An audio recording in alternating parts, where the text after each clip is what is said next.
Hello, everybody. My name is Chase Britton, and this is another episode of USWL Live. Today I come at you guys with a little bit of a fun episode, something that was brought to my attention that I should talk about from my friends in Canada. Real good people in Canada. If you guys haven't gotten a chance to go work for CWE and all those guys up there, you're missing out. Today's topic is pretty much about getting yourself out there. To some people, they always tell you, that's what you need to do.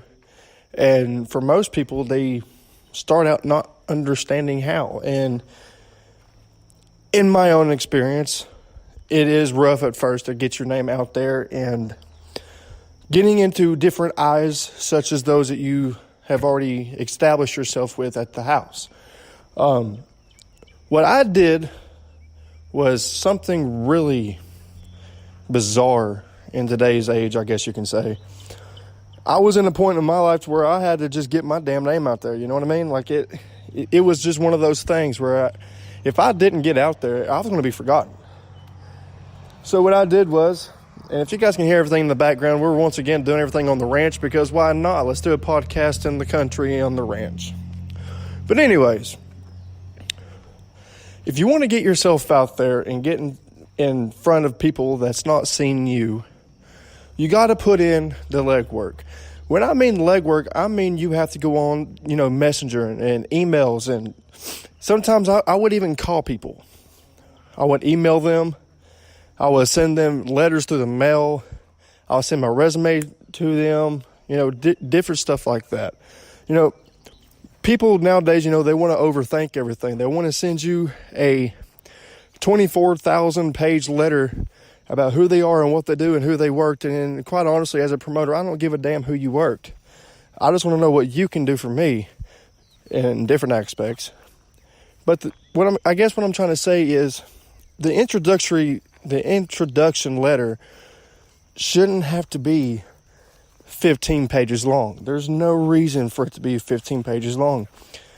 Tell me who you are. Tell me who you worked. Who trained you, and send that off. Send that to me. Something simple like that. Get your name out there. But, some people out there, they want to think that they're worth a lot more than what others are willing to pay. And I used to be that way. But, being that way gets you sat at the house. You may have worked 3, 4, 5 different states. You may have worked even 10 or 12, but you know what? You haven't worked all 50, and you haven't went across, the border, and you haven't got yourself established. So if you're asking for 200, 300, and someone is saying, hey, buddy, we got to recheck this, don't necessarily take it as, a hit towards you personally. Take it as they're wanting to work with you, but they're going to have to see what their crowd is going to do when you come up there. Nobody's going to throw you $300 if they can't make it back. That's just the truth of everything. I've had some guys, through the years get upset because me personally, I wouldn't pay them what they would going somewhere else.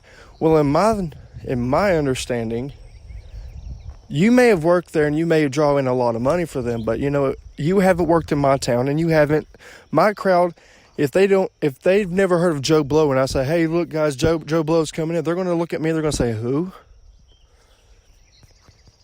So don't be afraid to take a hit on the first time there.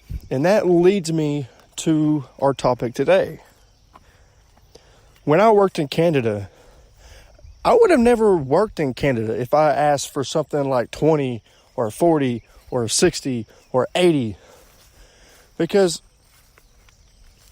it's just not going to happen. Not unless you've been on TV or the promoter personally.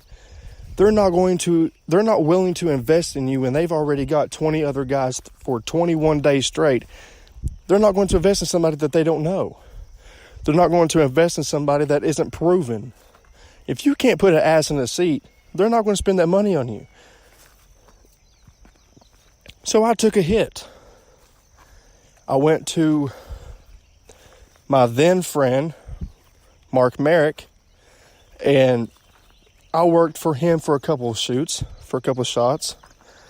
And I got my name over a little bit in Winnipeg. And then we went to some reserved place that I don't know how to pronounce the name. And that's how I got started in Canada. Now, when I hit the tour, which is the one thing that I'm known for when people say, hey, you went to Canada, they don't know me for going to Primos, which they should, because in my eyes, me and all the guys, we tore the house down. But they know me more for CWE tour. But, I would have never got on that tour if I didn't say, hey, look, I'll come in for experience. I've never been to Canada, and you know what? I kind of want to be in Canada. So let's do this. Let me come in. I'll do every date that you have on the tour. Give me experience and put me in the car with Jake the Snake Roberts so I can learn a little bit of something on the way. You don't know me. I don't know you. Your crowd don't know me, and I don't know them. Let me build that trust with you. Let me build that trust with them. Maybe we can start a business relationship. Next thing I know, I'm freezing my ass off in Canada.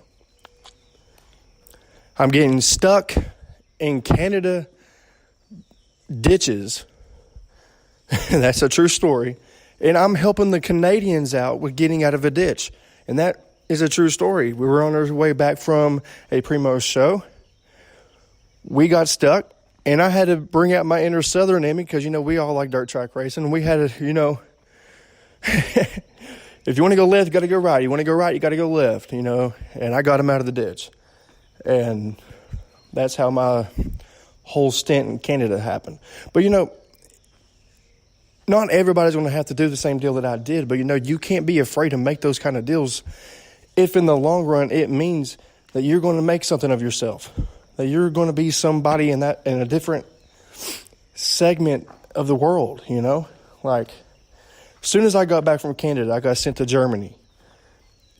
That was something that, well, it's kind of under the radar because even I didn't have enough time to promote that. Because as soon as I landed, I had to go. From there, it was somewhere else. And then before I knew it, man, I was working months and months and months at a time. And then finally I got a break. If everybody wants that kind of life, if you want to hit the road a hell of a lot more than I have, if you want to hit the road and actually do something with your career, you have to do it yourself. You can't depend on Joe Blow to help you out with getting that booking. Hey, man, I got a carload. Man, I can't stand that. I'm sorry, but if you got a carload, I can't. That's the worst deal breaker for me ever. I mean, yeah, I do carloads every once in a while, but sometimes it's a deal, sometimes it's not, because, I have 8 workers before I just contacted you. Now you're adding 4 to 5 more on it. Now my overhead is clearly over the board, and I have to, number one, I have to sell advance tickets at a faster rate or something else. And it just puts me in a spot where I just don't want to be. That's just me personally. But my time in Canada, I got to tell everybody right now, man, my time in Canada was a blast. We had bad times. We had good times. When I was there, I wanted to be home so bad I couldn't stand it.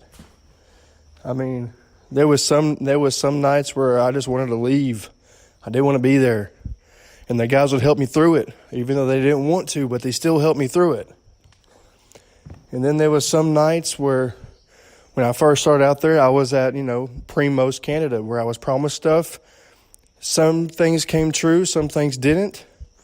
Then I'm on podcasts talking about how much he screwed me over, which, at the time, I thought that was the truth. But as time went, I grew mature about the situation. Mark Merrick, if you're listening to this right now, man, I'm not going to sit here and apologize for everything I said because just like I know that half of that stuff was true.